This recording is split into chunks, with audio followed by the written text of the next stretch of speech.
Equipe, é claro, né? Bom, a gente, antes de começar a abordar esse tema, separação não é tragédia, viver infeliz, sim, é uma tragédia. A Daisy sugeriu, então, um trailer de um filme que é a história de um casamento, né? Que é um retrato aí profundo de um casal que tem que enfrentar a separação e precisa também manter a família unida após essa separação. Vamos acompanhar o trailer. What I love about Nicole, she is a mother who plays, really plays. What I love about Charlie, he loves being a dad. He loves all the things you're supposed to hate, like waking up at night. She knows when to push me and when to leave me alone. He never lets other people keep him from what he wants to do. Dad, you're too far. I know. It's not easy for her to close a cabinet. He's incredibly neat. She's brave. He's brilliant. He's very competitive. So I'll tell Charlie what's happening, and Cassie, you then hand him the envelope. I just get nervous. Can you unserve? What do you mean, like take it back? Charlie and I are getting a divorce, Mom. You can't be friends with him anymore. Mom! Charlie Bird! Mom! Mom? Mom? What? You know, most people in my business, you're just transactions to them. I like to think of you as people. Oh, okay, good. You remind me of myself on my second marriage. Baby, I'm amazed the way you love me all the time. Part of what we're gonna do together is tell your story. Did you dye your hair again? No, this is me. You don't like it? Is it shorter? I prefer it longer, but... How are you doing?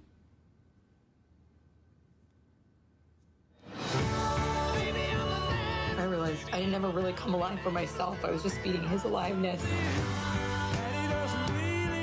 I'll never get to really be his parent again. He needs to know that It's not as simple as not being in love anymore.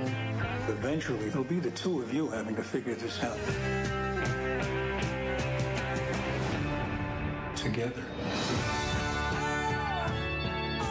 If we start from a place of reasonable and they start from a place of crazy, when we settle, we'll be somewhere between reasonable and crazy. Que lindo, a história de um casamento, Daisy e Rosa, porque é difícil, a gente já fica querendo chorar no trailer do filme, Pode né? já chorar antes? Pode. Já até completar esse filme, teve pelo menos 24 indicações a prêmios importantes, 6 delas ao Oscar, vale muito a pena você assistir. O fato é assim, a gente gostaria que o casamento fosse eterno, e por isso que a gente assiste e já sente vontade de chorar, porque é uma história, né, que se desmancha. E é uma história, se a gente for pensar, é uma história de casamento. Como muitos, né? E por isso que acho que toca tanto as pessoas, porque quando a gente fala de casamento, existe uma diferença muito grande do sonho inicial, daquela coisa linda, do príncipe encantado, da princesa, aquela coisa que vai ser maravilhoso sempre, e da realidade, né? Eu costumo sempre brincar que, assim, passa um tempo, aquele príncipe, a gente percebe que ele é um sapo, e a gente fica reclamando, porque eu queria o príncipe de volta, mas aí se questiona, quem sou eu para reclamar se eu também não sou mais a Cinderela, nem a princesa, e eu me tornei a bruxa, né? Então, quando eu consigo me convencer que a bruxa e o sapo podem dar certo, aí as coisas são mais verdadeiras, né? E eu acho que essa é a grande questão na intimidade. E por que a gente tem essa dificuldade, então, de repente, às vezes, o defeito ter um poder ou impactar mais a gente do que as qualidades. Às vezes você tem uma pessoa que tem várias qualidades, mas tem alguns defeitos que às vezes você não consegue conviver com aquilo e isso acaba minando todo o resto. Por que a gente é assim? Muitas vezes a gente acaba pegando birra por pequenas coisas, e aí uma coisa que é importante a gente questionar em casa. Quando eu estou muito irritado com alguém, principalmente se esse alguém é o meu parceiro, eu estou falando mais de mim ou dele? Por que é que talvez outras pessoas não se incomodariam com aquilo que ele faz e aquilo me irrita profundamente? E geralmente são coisas bem pequenas, né? E são por essas coisas pequenas que a gente vai pegando birra mesmo e aquilo vai tomando uma proporção muito grande. E aí às vezes a gente acaba, então quando se fala de um casamento, de ser feliz nesse casamento, a gente acaba às vezes desistindo rápido e aí às vezes muitos casais depois se questionam, mas talvez nem era tão ruim assim, né? Por que eu fiz isso? Então, né, a gente comentou isso no início, assim, antes você ter uma separação do que você estar vivendo uma vida triste. Mas o que a gente pode, antes até mesmo de pensar numa possível separação, o que tem de feliz o que tem de bom, o quanto realmente eu ainda posso aprender algumas coisas com esse meu parceiro. Será que talvez eu quero jogar tudo pro alto porque eu estou no auge da minha raiva ou do meu momento de estresse, talvez? E muitas vezes acontece isso. Alguns casais estão rápido, cansei, briguei, separei, depois se arrependem. E aí outros já é o contrário, aquilo vai se prolongando, passa-se anos. E a pessoa está infeliz e não toma uma atitude. Infeliz e não toma uma atitude. Então, assim, não existe um certo nem um errado. Existe a gente se questionar e prestar atenção no meu eu, no que eu fui, no que foi a nossa história, na construção da nossa história, né? Então, sempre assim, pegar algumas coisas assim, o que é que me fazia estar com ele no começo? O que é que me encantava? Mas hoje eu não gosto mais nada. Mas peraí, será que eu não gosto mesmo? Ou será que eu estou domado de alguns sentimentos desagradáveis que fazem com que eu não consiga mais enxergar também algumas coisas, né? Bom, o filme ele fala da história dele e dela, né? E ele é um produtor teatral, um produtor de filme, e ela é uma atriz.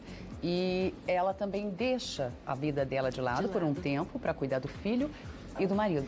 Tão comum, né? Então, Quem muito nunca? comum na história de todo mundo, né? E talvez isso também tenha sido um problema para eles. E um problema novo depois, quando ela volta para esse trabalho, né, e tem sucesso, porque é tão difícil essa questão assim de projetar a carreira dos dois, dessa carreira acontecer junto, porque tem a família no meio e uma família que precisa de atenção. Uma família que precisa de atenção e uma coisa assim, um cuidado muito importante. Às vezes, no relacionamento, existe um sentimento que mina o relacionamento, que as pessoas chamam esse sentimento de ciúmes. E, na verdade, talvez esse não seja o termo certo, porque às vezes é uma relação de inveja. E o que é quando a gente fala nesse sentimento desagradável, inveja? Você tem algo que eu não tenho e eu gostaria de ter. E aí é comum, por exemplo, a mulher quando tem filhos pequenos, numa geração muito próxima como a nossa, onde essa mulher foi criada para ser alguém na vida, para ter dinheiro, não depender de marido, etc, etc, de repente vem filhos pequenos. Obrigatoriamente, a gente acaba tendo que dar uma desacelerada. E aí você acaba vendo o outro talvez evoluindo, ou outro crescendo, fazendo algumas coisas. E aí vem muitas vezes esse sentimento de inveja e esse sentimento faz a gente, às vezes, entrar num processo de competição com aquela pessoa que está do teu lado, né? E aí começa uma loucura muito interna que às vezes você não consegue se dar conta exatamente do que está acontecendo. Então, peraí, eu tenho essa relação, o que está acontecendo, né? Eu me lembro, vou contar uma situação minha, eu lembro uma vez meu marido, ele trabalhava em outra cidade e eu estava com 2 pequenininhos, né? Eles têm 1 ano e meio de diferença, em casa, com trabalho, fazendo mil coisas, e eu lembro que ele chegava no hotel e descansava. Eu falei assim, nossa, aquilo me dava uma raiva. E aí, assim, raiva, peraí, eu tô com raiva por quê? Porque ele tá conseguindo fazer uma coisa que nesse momento, eu enlouquecida com os 2, não tenho como fazer, né? Então, só que eu posso ficar brigando com ele, ou eu posso entender que, são momentos diferentes, ele não está aqui. Então, o quanto a gente precisa, às vezes, fazer essas reflexões que são tão difíceis, né? De entrar em contato com o nosso eu, porque dói.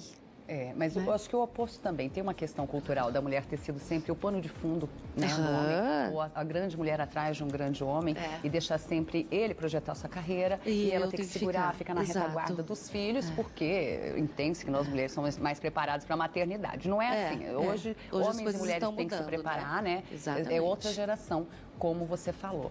Mas também tem essa tem as duas questões. Eu acho que a gente está numa sociedade, num processo de mudança, onde o filho não é só da mulher, ele é dos dois, não é a função é dos dois. Hoje se vê os homens participando um pouco mais, se auxiliando muito mais, até porque hoje um homem também não consegue mais manter uma casa sozinho, bancando exatamente todas as coisas e luxos e contas e, enfim, os lazeres da vida, se essa mulher também não colaborar, né? Então, assim, eu acho que tudo é uma relação de estar conversando, de estratégias e de estar observando o que é isso, né, nessa relação.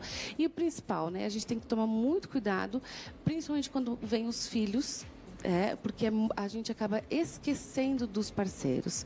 Então, a gente se torna uma pessoa infeliz, muitas vezes, porque a gente acaba esquecendo que nós somos mulheres, esquecendo o meu lado masculino, o meu lado feminino, esquecendo o meu lado maternidade, paternidade, esquecendo a relação namoro, né? Então, assim, uma dica para quem está em casa, está às vezes num conflito. Quando foi a última vez que vocês 2 saíram para namorar ou para simplesmente ir jantar fora ou fazer uma coisa que faziam antes, enfim, né? Então, acho que são né, são reflexões aí que a gente tem que tomar conta da vida. Verdade. Deise Rosa, vamos comigo lá pra cozinha. Opa. E você aí de casa, pra terminar de refletir sobre esse assunto, assista esse filme. Às vezes não coloque tudo a perder, né? Porque depois que já perdeu muita coisa nessa história, e não fique infeliz também.